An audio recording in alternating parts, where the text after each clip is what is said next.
All right, continue our study of the book of Genesis. I got stuck this week as I was trying to work my way through the end of chapter 32. I think we read all of 32 last week. In fact, I think Wanda read for us at the end about the wrestling match between the man and Jacob. And I was, as Tommy said, we built up to a climax, but then it was just wait till next week. Stay tuned. Stay tuned for scenes from our next episode. So we're going to talk about that. We're going to talk about that in some detail. And it really captured my attention this week as I was studying this. One of the things that we cannot forget as we study the Old Testament, that one of the reasons why, if not the principal reason why, we study the Old Testament and these stories that sometimes seem to be so strange, is that they teach us how God works. And we need to remember that God never changes. So the way He worked back then is the same way that He works now. And so one of the things that we shouldn't pass over too quickly is these stories. Again, sometimes they seem to be easier to understand than other times. Some of them are just very difficult to understand, and some of them they just don't seem to make any sense at all. But there is sense in all of this. There's a lesson in all of this. We may not understand it. We may not understand it fully, but we should never stop trying to understand, number one, how Christ and his eternal plan is revealed through these Old Testament stories, number one, and number two, really in the same manner, how it is that God worked through His people back then, because as we noted, He continues to work through His people, sometimes the same way now. As I read through this last part of chapter 32 about the wrestling match, the title, a title of a lesson came into my mind, and the title of the lesson is 10 Steps to a Blessing. I kind of like this, kind of catchy. I should have written that on the board, but I didn't. But that's kind of what this lesson is about today, and it has to do with the wrestling match. I'll write them all down because there's tremendous significance to this. Now, what is the lead up? We can't understand the wrestling match until we understand what led to the wrestling match. And so if we look at chapter 32, what do we see here? Who's got a title or subtitle in your Bible what chapter 32 is about? Anybody got a title? Jacob prepares to meet Esau. Okay, anybody else? That's what I have. Yeah, mine says Jacob's fear. And it is about preparation to meet Esau, but I think what this wrestling match is about is Jacob's fear. And so what is introduced to us at the beginning of chapter 32 is the fact that Jacob is, despite the fact that he's been called by God, God has had His hand on him for over 20 years. God has prospered him tremendously. God has moved him around. God took him over to the place where Abraham's family was, across the Jordan River, across the Euphrates probably. And He says, now it's time to come home. So He sent him back home, and Jacob is on his way home. And on his way home, following what God told him to do, an event comes about and he's stricken with fear. And what is it that strikes fear in him? Anybody remember? Yeah, the messenger came. Yeah, but what is Jacob? Well, excuse me, what is Jacob afraid about? If you look in chapter 32, verse 7, it says, "And Jacob was greatly afraid and distressed." What was he distressed about? The messengers went to Esau from Jacob, and they told him that he's coming back to meet you, and he's bringing 400 men with him. Yes, that's exactly what it is. And so, what is Jacob thinking? He's thinking, uh-oh. He's coming to kill me. He's coming to kill me. Esau swore, before Jacob left, Esau swore that he was going to kill him. Yeah. All right? Jacob has no reason to believe that Esau has changed his mind. And now guess what? Esau was always a guy who's a pretty good hunter. He was pretty good with a bow, wasn't he? Mm-hmm. And now he's coming back, and it's not just him. He's got 400 men with him. And I'll submit to you that there was a good reason for Jacob's fear, because I'll submit to you at this particular point in time that the message that was brought back by the servants is stronger than what we perceive. I suspect that Esau at this point in time really was planning to kill Jacob. He heard he came back. He remembered what Jacob, had done to Esau, and he was going to get back at it. He was going to fulfill the vow that he made earlier, that I'm going to kill this guy because he has stolen from me. So, Jacob is stricken with fear, and what does he do? He does three things. We talked about it last time. What does he do? What three things does he do in response to his fear? He divides his people in half. Okay, so the first thing he does is he divides everything he has, his people, his flocks, everybody, into two groups. That's in chapter 32, verse 7. Why did he do that? Well, Hedging his one thing, bets. Hedging his bet, yeah. Diversification, if you will. Diversification of his assets. Tommy. I'm sorry, Tommy, go ahead.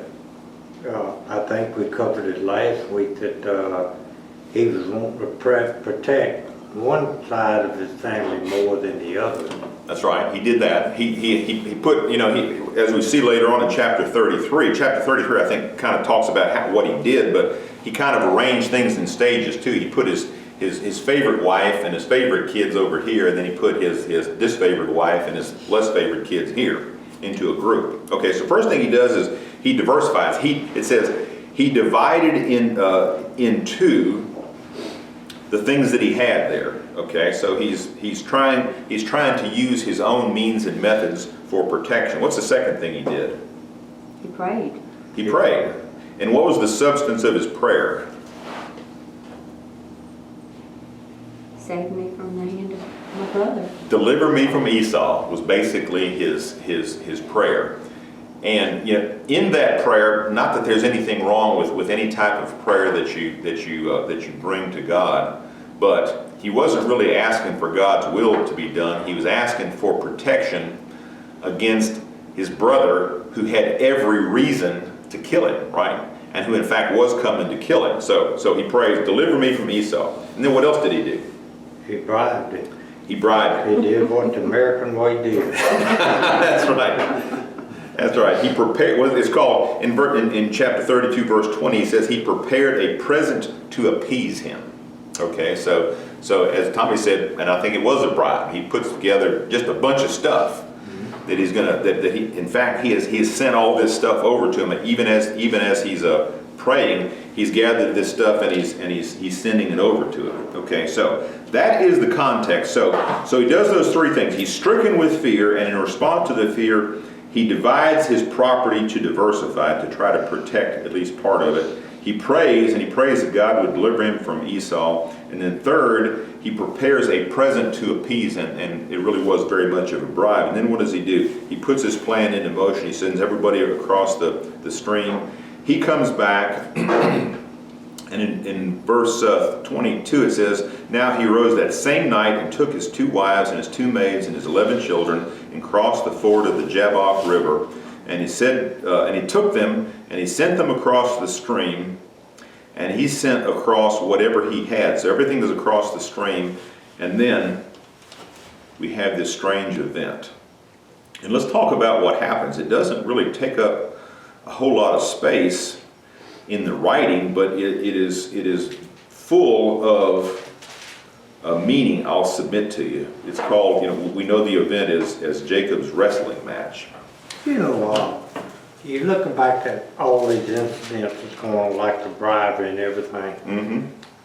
That went on in the Old Testament day, and it goes on today. Is it wrong? I think so. I think it is.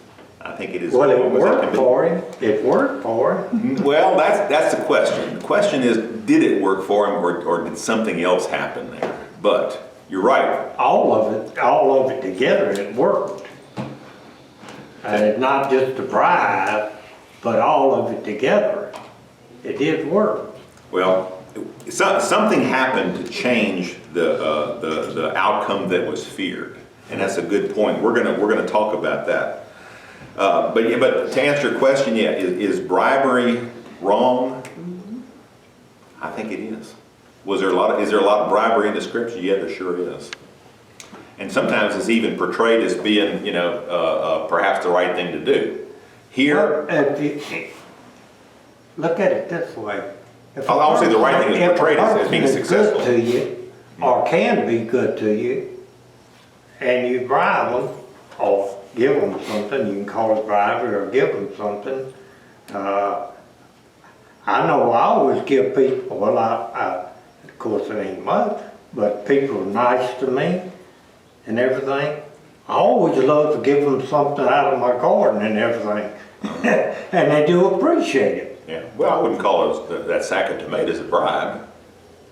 It wasn't, you didn't, if we take that to your sack of tomatoes, you didn't give that guy the tomatoes as a bribe. You gave it to him as a gift, as a love offering, if you will, just out of goodwill. You weren't expecting anything in return. Fair enough? Fair enough. Yeah, I don't think that's what Jacob was doing here, but we'll talk about that later on. We're going to talk about what was the nature of it and whether it really did work. I'll submit to you that it didn't work, but we'll talk about that later. What about in Proverbs? Doesn't it warn you against bribing? Proverbs says no. That's why when you try to bribe a police officer, you It's end up against with the law. another charge. Yeah. It's against the Sometimes even more worse than the first, right? Yes. Okay. All right, let's dissect this wrestling match into its elements. What's the first Are you element? gonna tell us who it is, Huh? in this here? Am I gonna tell? No, you're gonna tell. First off, what is the first thing that's said about the wrestling match? Jacob was alone. Yep. Jacob was alone. You may find more steps than I do, but, you know, maybe 12 steps. Maybe it's this 12-step program, but I found 10 that was significant. All right, so first off is that he was alone. He was left alone, okay? And then what happens? Touched.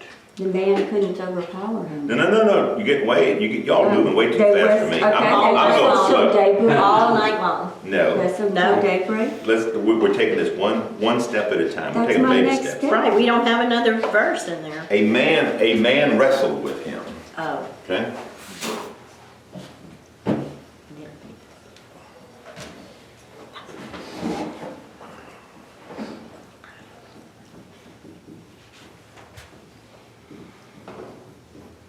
Thank you. It's interesting here, you know, we're gonna go back and talk about all these steps because they're all important. The aloneness is important. We're gonna see the significance of that later on, perhaps. But then it says, a man wrestled with him. Bear in mind, you know, the question is, Thomas says, who is the man? Well, I read a lot of speculation, various commentaries. Somebody was suggesting maybe it was Esau came back and he was wrestling with him. Some have suggested maybe he was really wrestling with himself. And there may be some truth to that. Wrestling with his two characters. And he threw his hip out when he was wrestling. I'm sorry. But think about old Jacob. Jacob was no stranger to wrestling. When did he start wrestling? Inside the womb. That's exactly right. Oh, Jacob and Esau were causing their mama some problems because they started that wrestling match way early. Okay. And there's an allegory there too, because we know that Jacob represents the spiritual side of a man and Esau represents the fleshly side of the man. And that wrestling match is always going on until somebody wins, right? Until one overpowers the other. And that's kind of what this is about. But it says, but it's interesting that the man wrestled with him. It wasn't like Jacob started the wrestling match. Jacob didn't start the fight. It is the man who comes and he starts the wrestling match. And I'll submit to you that the man was there to try to get something from Jacob. The reason he started the fight is he wants to get something from Jacob. What is it that the man wants to get from Jacob? What does he want to take away from him? His fear. Bingo. That's exactly what's going on here. The wrestling match is about the man trying to, and the man starts it, and he's trying to get something, and what is he trying to get from Jacob? He's trying to get his fear. Okay? I've been in one of those fights. Haven't we all been in one of those fights? Yes. Well, that's the whole point. That's the whole point of this, is that this shows how God works on this particular man, but we have all been there, and sometimes we recognize it, and sometimes we don't. trying We don't to always wake up limping, but get his we've been in fear. a fight. Sometimes we Fear of what? Jacob is overtaken with fear at this point in time for what? We just talked about it. He is fearful that he is going to be killed. And why? And Tommy raised a good point. Why is he afraid at all? Why does he have this fear? I mean, we know the circumstances. His brother's about to kill him. We know what he did in response to it, but why is he fearful at all? He's taking his eyes off God. Exactly. He is not in a right relationship with God, or at least he's not in the kind of relationship with God that God wants of him at this point in time, because he's getting ready to make him the father of a great nation. He's getting ready to make him into a patriarch, and guess what? He's been weighed in the balance and he's found lacking. Why is it? Because he's got something that God doesn't want him to have, and what is it? Fear of what other people can do to him. So God goes to him, I'll submit to you, and wrestles with him. He's trying to take the fear away. Okay, what's step number 3? He wrestles with him until dawn. I think it's interesting that he said he wrestles with Jacob until dawn. What does until dawn suggest? It was all night long. For a period of time. Wow. But what does dawn signify? New day. Get it? New day. What else? Everything is. Even more basic than that, the light comes on. He wrestles with him until dawn, until what? Until the light comes on. The light of what? The light of understanding, right? Okay. So then number 3, it says, the next point is that the man could not prevail against Jacob. 3. I don't know if I'm going to have enough space. The man could not prevail against Jacob. And you say, what? Well, I thought this man was God. Can't God do anything? Couldn't God have destroyed him like that? Well, of course he could, but what was God wrestling for? Jacob's choice. Jacob's fear. And his choice. And why could not God prevail? Because Jacob had to let go of the fear. That's right, because Jacob was holding fast to his fear. He didn't want to let his fear go, and he wrestled with him. Jacob wrestles with the man, with God, all night long. Why? Because Jacob doesn't want to let go of his fear. He says, doggone it, I have a right to be afraid, and I'm going to be afraid, and I'm not letting go of it. I don't care what you say or what you do. I'm afraid. And I enjoy being afraid. No, I don't enjoy it. I don't like it, but I'm not going to give it up. Anybody ever been there? Yep. Okay. And then what happens? The man touched the side. The man, let's see, 4. Yeah. The man touched what? Jacob's hip socket. Touched the, and I read a lot of it about this. Many translations say that they're talking about, you think about the hip socket, right? Where that big old long bone comes into the hip, the socket. Actually, the words say that he was touched in the hollow of his thigh. Okay, and that's translated to be the hip socket. Okay, literally, he's touched in that place, but the words that are used, he's touched in the hollow of his thigh. Okay, we all know what hollowness means. He was touched in the empty. Let me write those things down. In the hollow of his thigh. Anybody remember a recent reference we've had in here to thigh? What it represents? Remember when Abraham was sending his servant Yes. over to find a wife for his son? What did he do? Oh, the blessing over the, you put your hand under. He made a covenant. Yeah. And he said, come take a vow. Wanda's going to find that about how he says, come make a vow, come make a promise to me and put your hand under my thigh. That appears several places there. What is the significance of that, particularly in this context? What does the thigh represent in the making of the vow? They did it other places too. Remember Yes. Joseph's dad, Isaac, right? Jacob? Jacob. Anyway, when he gave Joseph the blessing, he had to put his hand under the thigh Yeah. of Jacob. too. And what does that represent? What does the thigh represent? The thigh bone literally is the longest bone of the body, okay? The thigh muscle is said to be the strongest muscle of the body. The thigh is therefore metaphorically used to refer to someone's strength, their power, even their power to procreate, if you will, okay? So basically it speaks to one's power to do anything, particularly to continue. Juan, do you have something for us? It's Genesis 24:9. Read for us. So the servant put his hand under the thigh of his master Abraham and swore an oath to him concerning this matter. Yep. So he puts the hand under the thigh.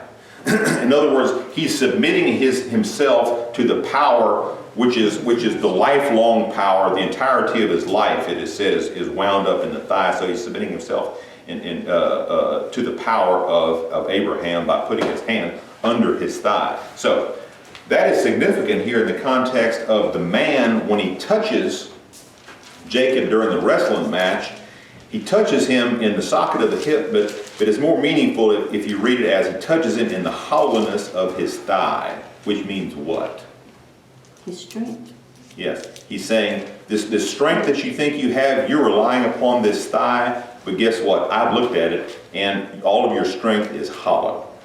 There is nothing to it. You believe that your strength is in your thigh, but guess what? In truth, it isn't. It is as hollow as it can be. And he touches it, and when he touches it, some translations say it's dislocated.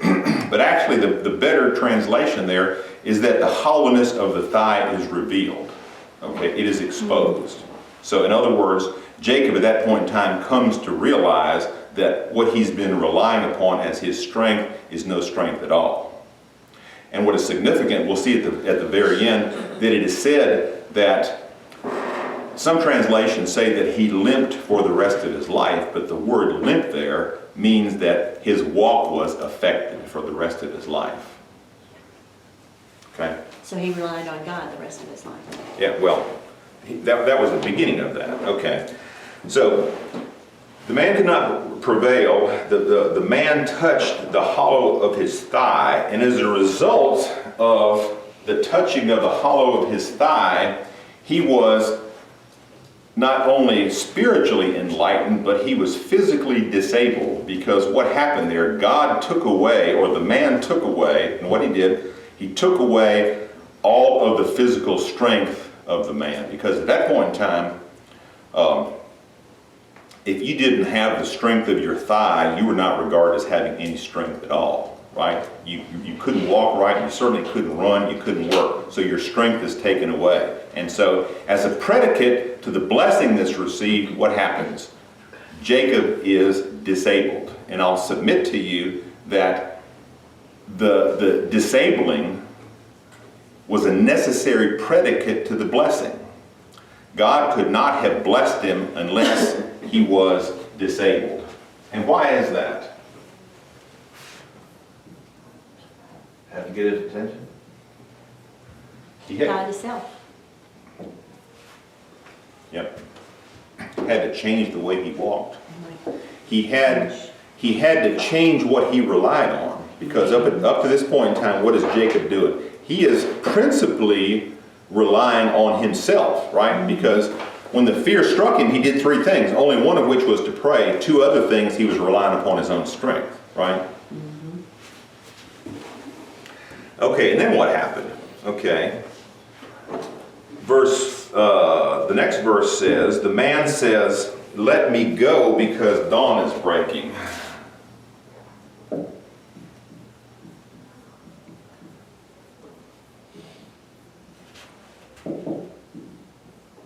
What is that about?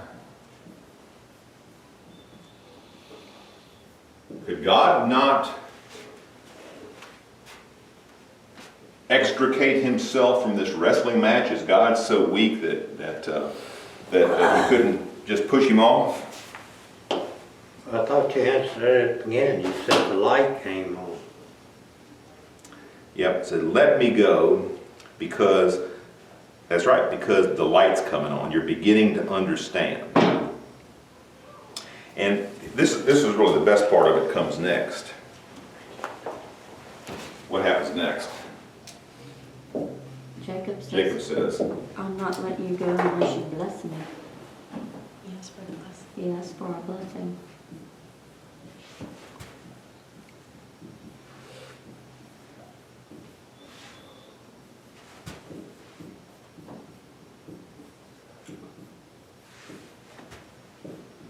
now,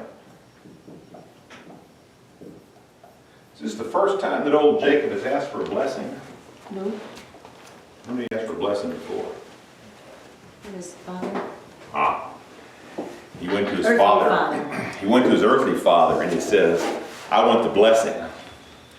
And what is his father asking? Bring Esau. He basically says, what's your name? And what does he say? He lied. He says, I'm Esau. And so this time when he asked for the blessing, what does the man say? What's your name? He says, what is your name? Oh my goodness. That's sort of like, I can just, if Jacob got the import of that, the chills would have run through his body, because he would have been thinking about standing right there next to his father's bed when his father asked him that very same question, what is your name? You come here asking for a blessing, what is your name? Now, when you ask somebody, this question is really steeped with meaning. He wasn't just asking him what he was called, because in the Hebrew, what does a person's name mean? Is that character? A name is synonymous with character. 7, man says, what is your name? What is your name? So he's not only taken him back to that scene of deception with his father, he's going to give him a chance to lie again, isn't he? He lied to his father, but when he says, what is your name? He's thinking, all right, what's it going to be this time? We've already heard this before. What is your name? But when he says, what is your name? He's also saying, what is your character?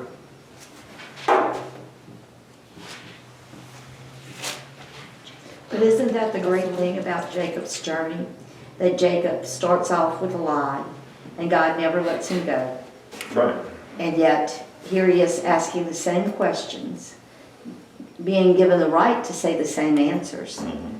And yet God knows this is the time, this is the place, and this is where all history will change. That's right.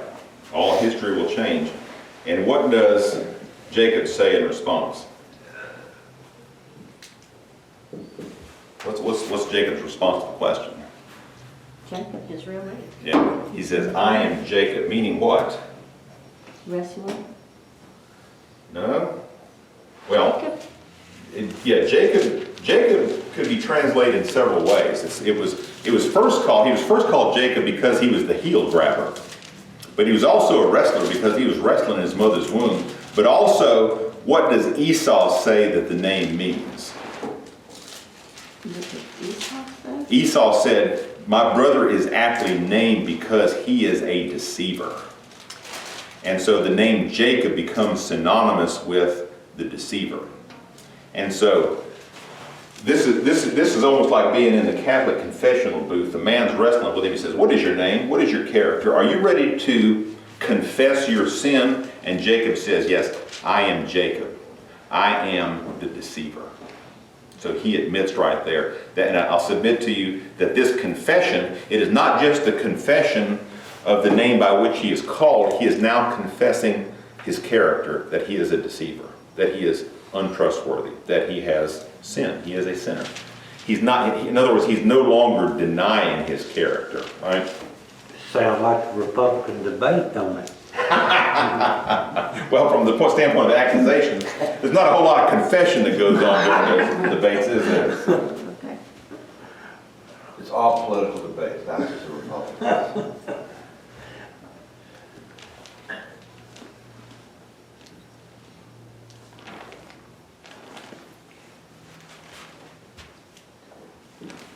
And then what happens?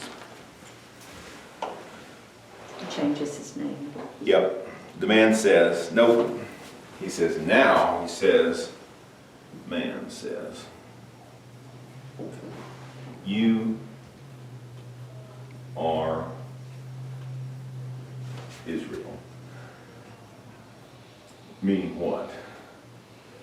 He struggles with God. Yep. Israel means struggler. In some translation, if you look at the King James Version, it reads, anybody have the King James Version? Okay. What do you have there? Let's see. Read verse 28 for us. What do you have in King James? And he said, thy name shall be called no more Jacob, but Isaac. Israel, yeah. I mean, Israel. For as a prince hast thou power with God and with men, and hast prevailed. For as a prince you have power with God and men. So within this word Israel, there's the idea that he's now a prince, okay, because he has striven with God and with men and he has prevailed, okay. Does it mean that he's prevailed over God? No, what does it mean? He's prevailed over what? His fear. His fear. He's finally gotten to the point that he has prevailed over his fear. Why? Because he has striven with God and he's finally given up. He has surrendered his fear to God. Okay? And that's why he's declared a prince, but he's a prince because he has striven, but he has eventually given it up.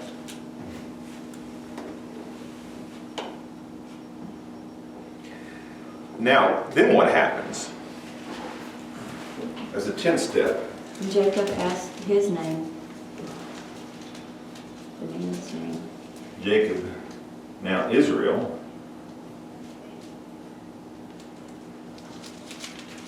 he says, what is your name? What is the significance of that?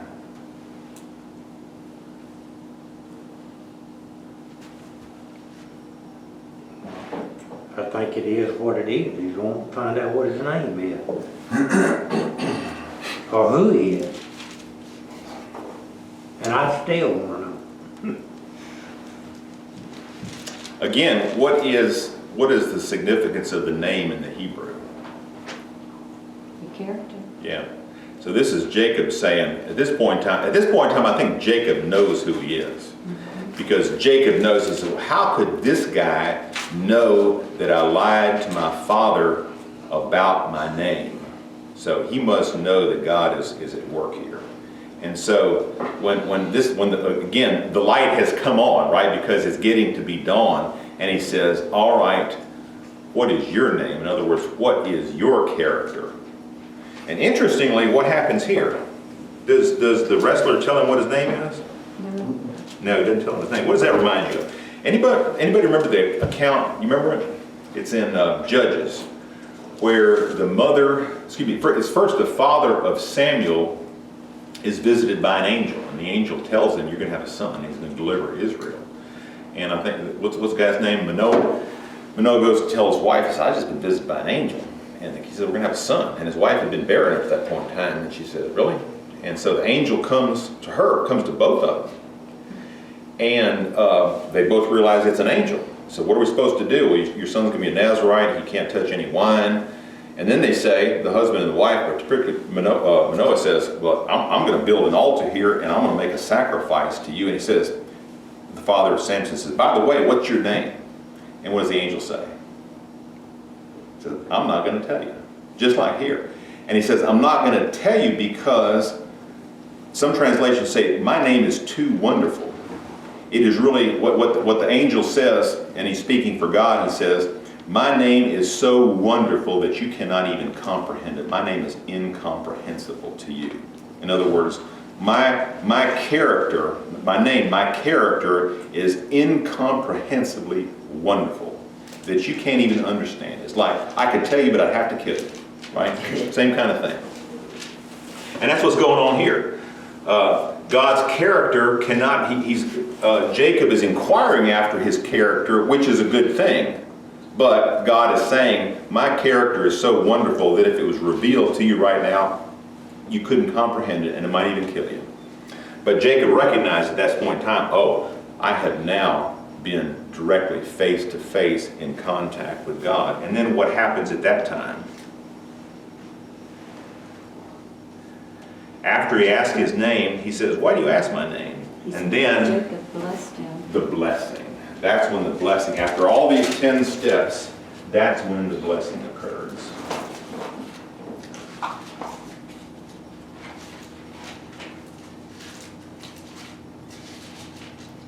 Now I'll submit to you that Jacob was not prepared for the blessing until after all these steps had gone through. And one of the steps, one of the necessary predicates for the step was that the hollowness of his walk, the hollowness of his thigh had to be exposed.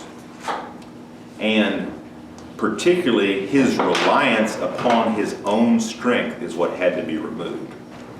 So as we see this whole, as I was reading through this whole circumstance, you know what it reminded me of?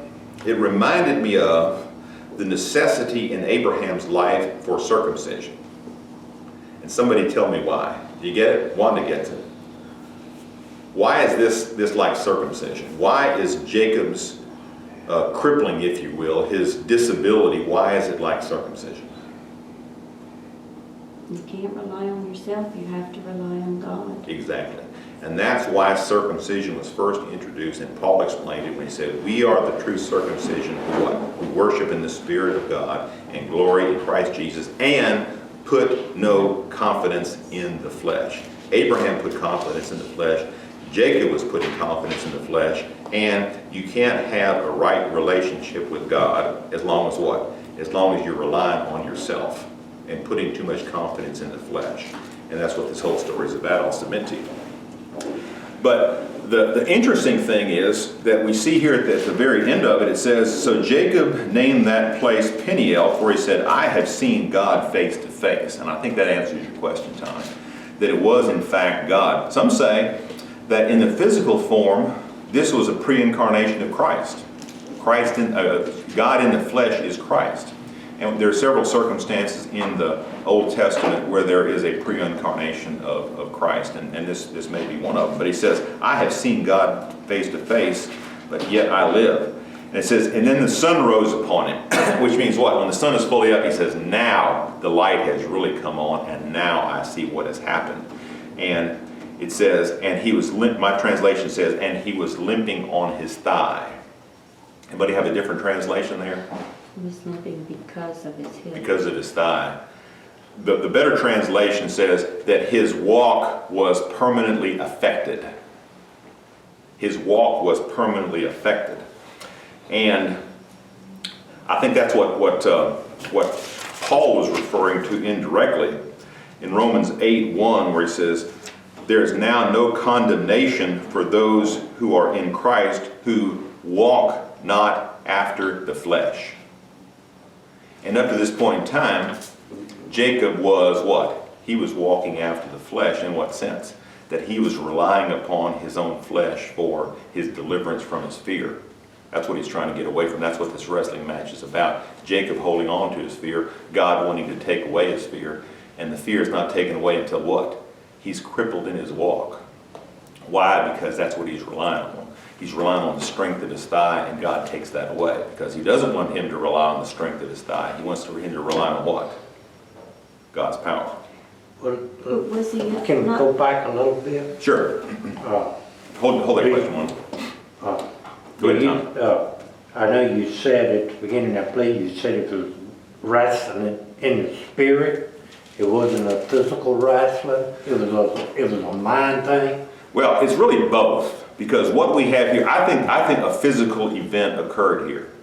But the physical wrestling match is not nearly as important as the spiritual aspect of it, right? The spiritual truth that's revealed. And what the whole wrestling match is about is not Jacob's physical well-being, it's about his relationship with God. And it's particularly about Jacob wanting to hold on to his fear, and God wanting to take that fear away from him, and Jacob resisting that.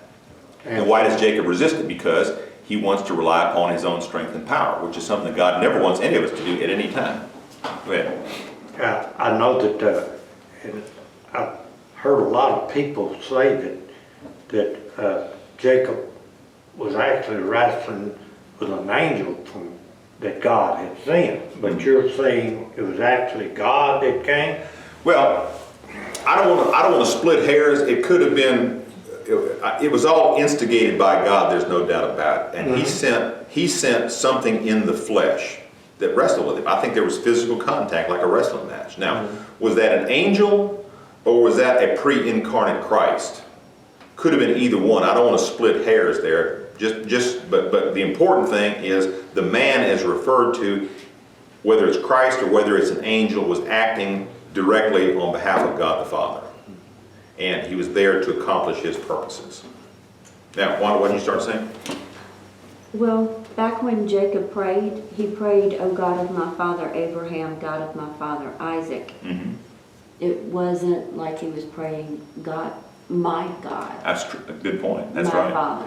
Yeah. Because until he had to have a personal relationship with God also. Boy, you hit the nail on the head right there. That is so important about this. That's exactly right. That's another reason for the wrestling match, that he wasn't in the right relationship. This was the God of somebody else.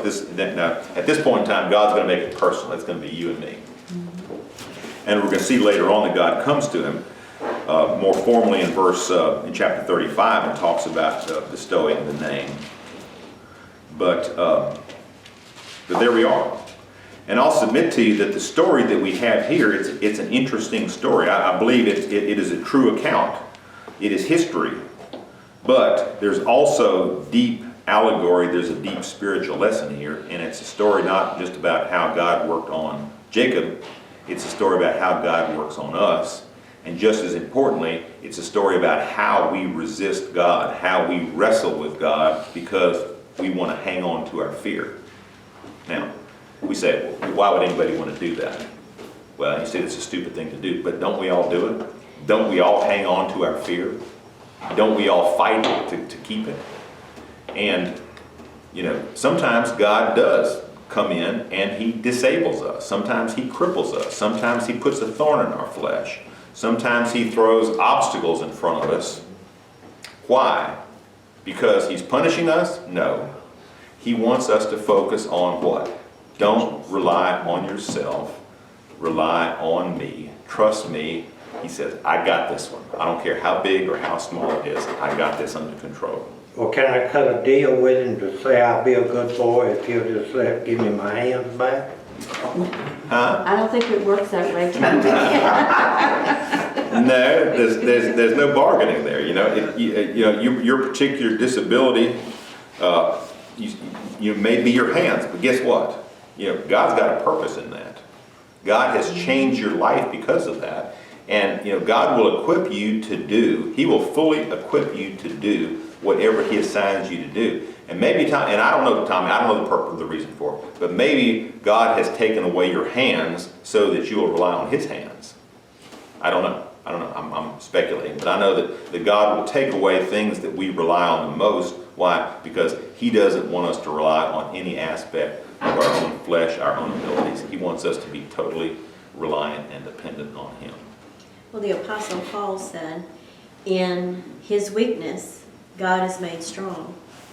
So whenever I'm feeling really weak, then I lean on that verse a lot. Yeah. Yeah.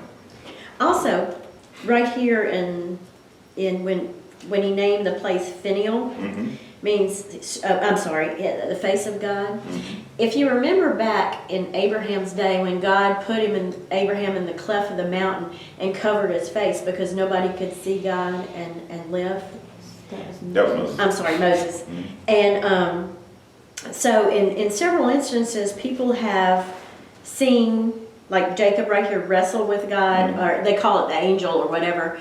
But I think you're right, because we can see the face of Jesus and live, but we can't with God. And but it's numerous accounts that we've seen or read about that angel, that representative. Who was it with the 3 visitors? One of them was Jesus. Abraham. Yeah, Right. yeah. Yeah. So, Yeah, I think that's right. Okay, this is a powerful lesson. These few verses represent just a powerful truth that affects us every day. Every day, you know. What I see significant about this is you know, a prayer that we should continue to pray is number 6. Particularly in your fear. When you find that you're gripped in fear and you're wrestling with yourself in fear, just pray to God, I'm not letting you go until you bless me. Now, even if you have to dislocate my hip, even if you have to take away my hands, just take away the fear, let me be totally reliant upon you. But I'm not letting you go until you bless me. I think God will honor that prayer. And if you say, bless me, that's how much he loves you. That's it. That's You it. know, if you, you know, I keep going back. You have loved me so much that you're not gonna get me through this. that you're not going to what? Get me through this, whatever it Yeah. is. I keep going back to, you know, all the times you have loved me so much, you're not going to let me. And I'll submit to you that Jacob, who became Israel, the nation of Israel, the man after whom that whole country over there was named, he would not have been the kind of man that God wanted him to be without a dislocated hip. In other words, if he'd have gone to a chiropractor the next day and he put that hip back in joint, I'm in good shape, guess what? He is disqualified from doing what God wanted him to do. All with the thorn in his side. That's Where right. would he have been? That's right. Take it away. Pray 3 times. Nope. The thorn's got to be there. Why? There's a purpose to it. Did he ever understand what the purpose was? Not during his lifetime, I don't think. Same way with us. We've all got thorns in our sides, one form or another. Do we like them? No. But maybe we need them to teach us that important lesson. Sometimes the thorns will be removed. Sometimes they won't. If you learn the lesson. That is total dependence on God and not yourself.